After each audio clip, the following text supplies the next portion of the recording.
called this new response the conditioned reflex.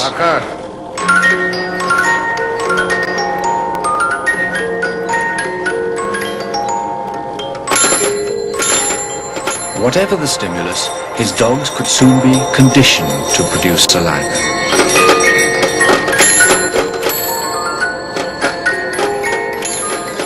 Pavlov believed that he had discovered how animals learned.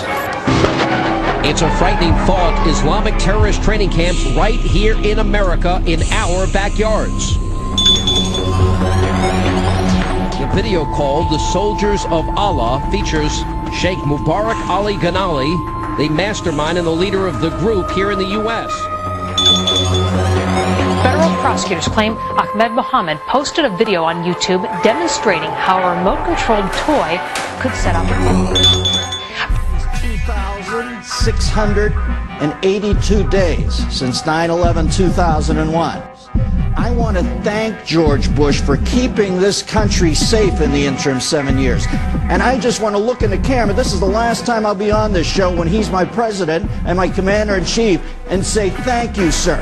I feel privileged that you were the president during this time in American history. A new white Al-Qaeda army. Tougher to detect, potentially. Yeah, because they're not Muslims. They look just exactly like regular people. They're converts. This is a new kind of terrorism. It is not only coming from outside the United States but it is also growing inside our own country. The 7 compounds we were aware of, and asked their leaders to watch this tape, either accept or reject Sheikh Jilani's call to be an Islamic guerrilla warfare training camp. None of them rejected that.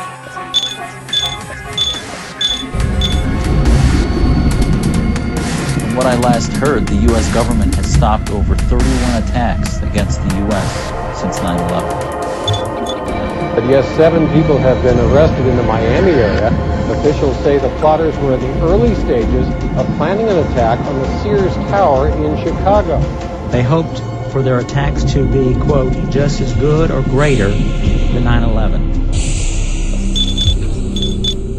Terrorism, endless war. Why? Who benefits? Those who benefit are the beneficiaries of the current system, financiers primarily. So they have manufactured, in a complete hysteria, a largely fictitious external enemy. On February 23rd, 1993, a bomb went off beneath the 2 towers of the World Trade Center.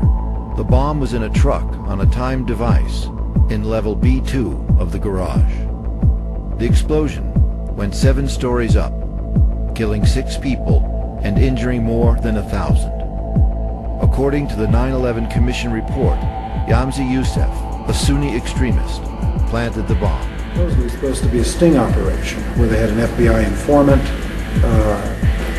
find a group of people that were allegedly going to do something harmful in the future to the United States, organize them, and do a sting operation on them to arrest them. However, that didn't happen. The bomb did go off in the basement of the World Trade Center, and they did arrest these individuals by FBI agents that actually did their job, the field agents, and come to find out that all of them had been on the C.I.A. payroll in Afghanistan. C.I.A. payroll in Afghanistan. C.I.A. payroll in Afghanistan. Contrary to the 9/11 Commission report, apparently Imad Salem, a 43-year-old former Egyptian army officer, was used by the United States government to penetrate a circle of Muslim extremists. Mr. Salem secretly recorded hours of his conversations with the law enforcement officers that told him to build the bomb. Salem wanted to complain to FBI headquarters about the Bureau's failure to stop the bombing. But Agent John Aktasev persuaded him otherwise, saying, quote, "I don't think the New York people would like the things out of the New York offices to go to Washington, D.C." Agent Nancy Floyd verified Imad Salem's account. The Independent reported that several of the bombers were trained by the CIA to fight in the Afghan war, and that the CIA admitted partial responsibility for the bombings. Ron Kuby, defense attorney, said concerning the 1993 World Trade Center bombing, quote, "The mastermind of the 1993 WTC bombing is the government of the United States. It was a phony government-engineered conspiracy to begin with, and it would never have amounted to anything had the government not planned it, had the government not planned it, had the government not planned it, had the government not planned it. It took 3 years and 3 trials, but a group of Florida men accused in a plot to destroy Chicago's Sears Tower are each facing decades in prison. The group's ringleader could be sentenced to 70 years in prison. His co-conspirators could get between 30 and 50 years behind bars. Prosecutors say the men tried to join forces with an undercover FBI agent they thought was a member of Al-Qaeda.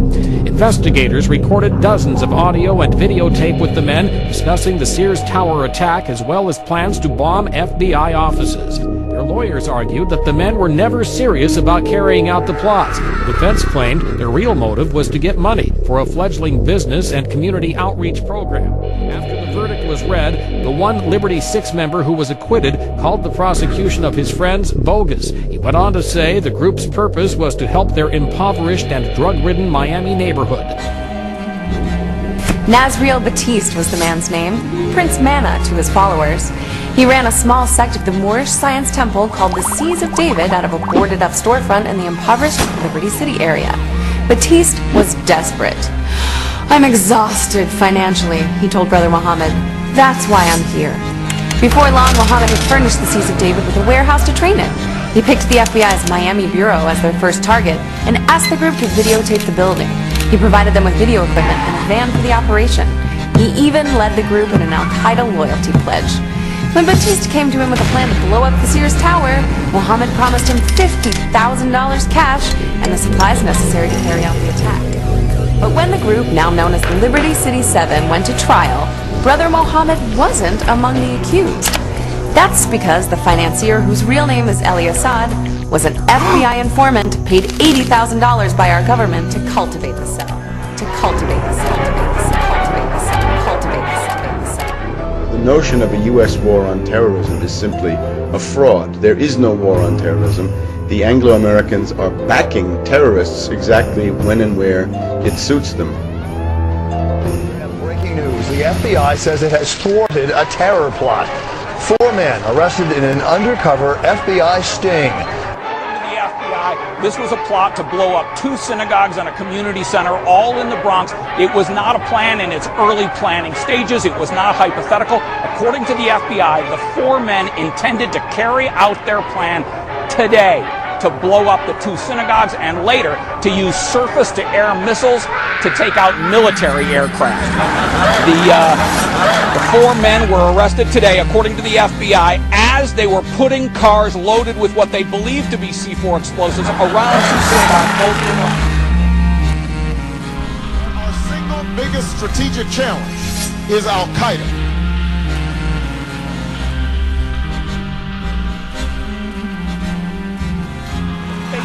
Was provided by the FBI operatives, and again, the men believed they were putting their plan into effect today.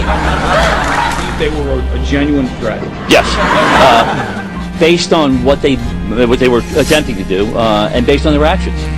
They planted, satchels or bags, what they believed to be, to contain explosives in front of 2 temples. Did they have any experience in knowing what they had, if what they had was real? No, not that real.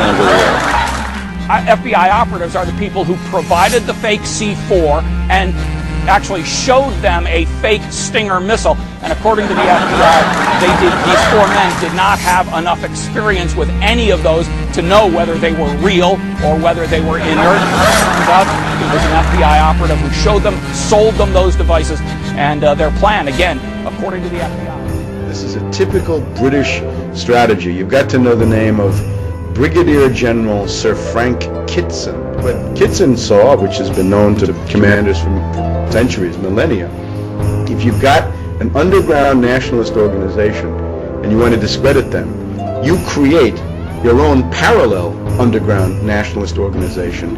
You send them out, it's got to have the same name, it's got to have a false flag. You send them out, have it commit tremendous atrocities.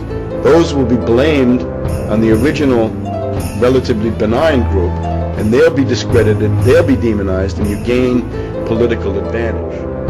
And the technique is called the technique of the counter gang or the pseudo gang. Just as Al-Qaeda, in the broader sense, is a pseudo gang or counter gang created by U.S. and British and Israeli intelligence. It's a counter gang against normal Arab nationalists or anybody with any positive agenda for reform or independence or development anywhere in the Arab world. They can always be labeled Al-Qaeda.